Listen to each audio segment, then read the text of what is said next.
What has happened, everybody? James Hancock here, and back to review Magazine Dreams, starring Jonathan Majors, a movie that has endured a long and troubled history before finally making it to the screen. And I would love it if I could report that the wait's all been worth it, and that this dark and disturbing drama will be the start of Jonathan Majors' comeback after being embroiled in a variety of violent allegations that have nearly destroyed his career. And if this movie were better made, or a lot better made, it might have been a cool, edgy drama reminiscent of the early films by Darren Aronofsky, movies like Requiem for a Dream or The Wrestler. It's very reminiscent of The Wrestler. However, what we have instead is just a relentlessly grim 2-hour slog that just felt like absolute drudgery every single minute while sitting there in the theater.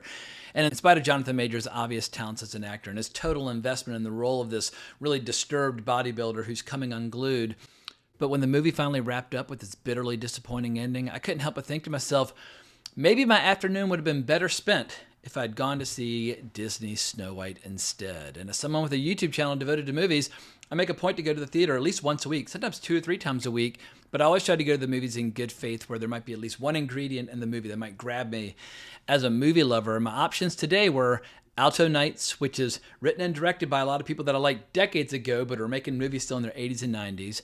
A sci-fi film called Ash, which was kind of reminiscent of the Alien franchise. Locked, which I still might see tomorrow.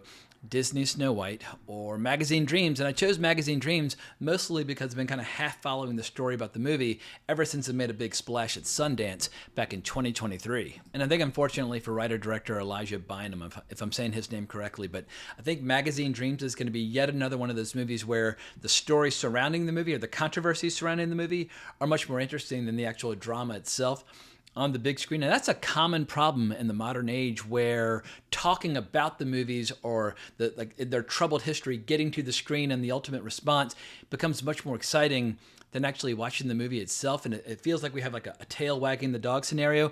I much prefer just to be able to focus on the movie itself. But here is the short version of the troubled history of Magazine Dreams before it finally made it to the theater. So according to all the information over on Wikipedia, in order to get prepared for the role, Jonathan Majors started eating 6,100 calories a day to bulk up, and he looks absolutely shredded in this movie. But not only is he shredded, he's legitimately disturbed. Like when he's smiling for the cameras or he's smiling for the mirror or practicing his poses, you can just see almost like this like agonizing scream just like trying to come out of his body. And so he is incredible in this movie, and it's a great performance in search of a much better movie. A movie like Taxi Driver, where we see Travis Bickle slowly coming unglued. Like the film history is littered with great examples of movies where the central protagonist is a little disturbed and becomes increasingly disturbed over the course of the movie.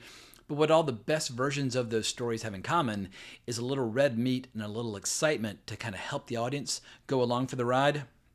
With Magazine Dreams, it's just depression and misery. It's a little bit like just like self-flagellation, where you're sitting there with like the cat of nine tails, just whipping yourself as you're watching this movie. In any case, made its premiere at Sundance back in 2023. People lost their minds, and there was a little bidding war surrounding the movie. Searchlight Pictures, Neon, Sony Pictures Classics, and HBO, they were all bidding on the movie. And I'm sure writer-director Elijah Bynum was like, dude, my career it's about to level up. Like I have made it. I made a movie on my own terms that I wrote and directed. I've got this fascinating star who's about to be Kang in the Marvel Cinematic Universe. There's a bidding war for it. Like, I have got it made, because that's every filmmaker's dream. Make your passion project, get into a cool festival, get warmly received, and have everybody fighting over the rights to the movie.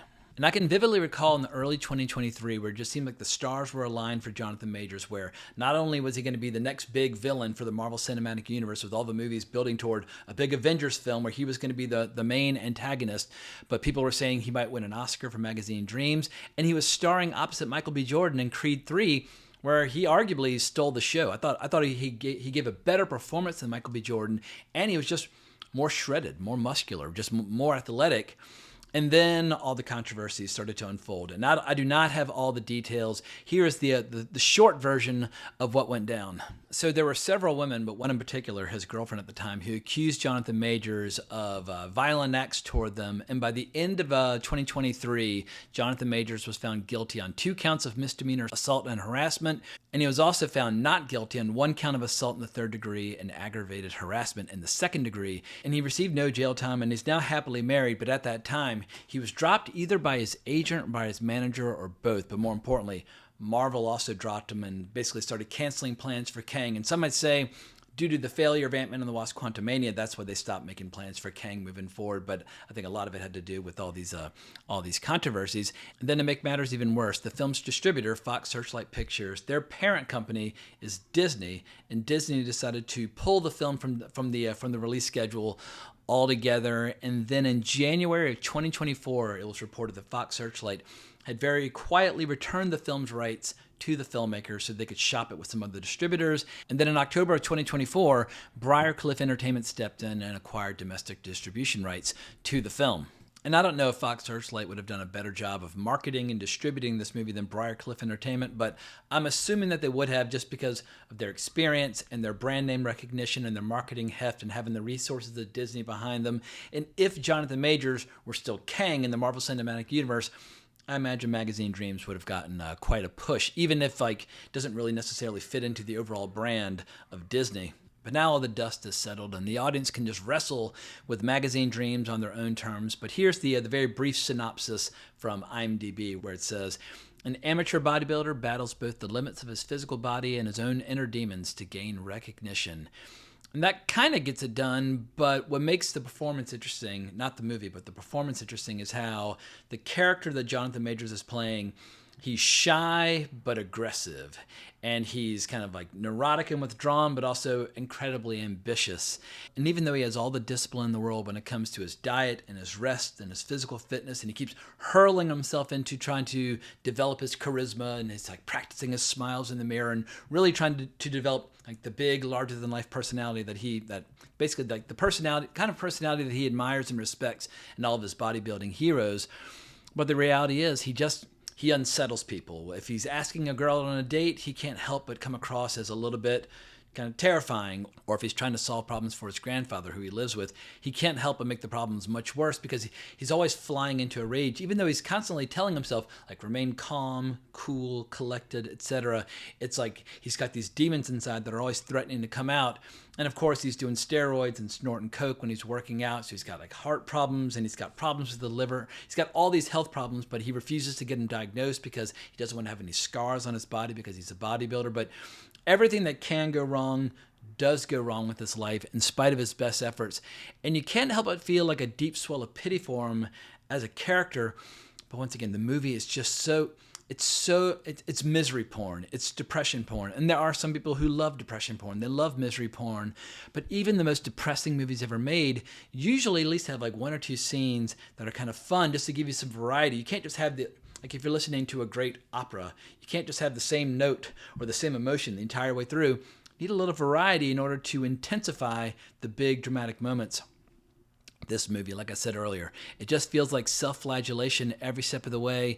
And even during the scenes where it kind of flirts with becoming more entertaining, the movie lacks the courage of its convictions, like whether he's interacting with like sex workers and then he can't follow through. But it's like there's no sizzle to the steak. There's no red meat being thrown to the audience.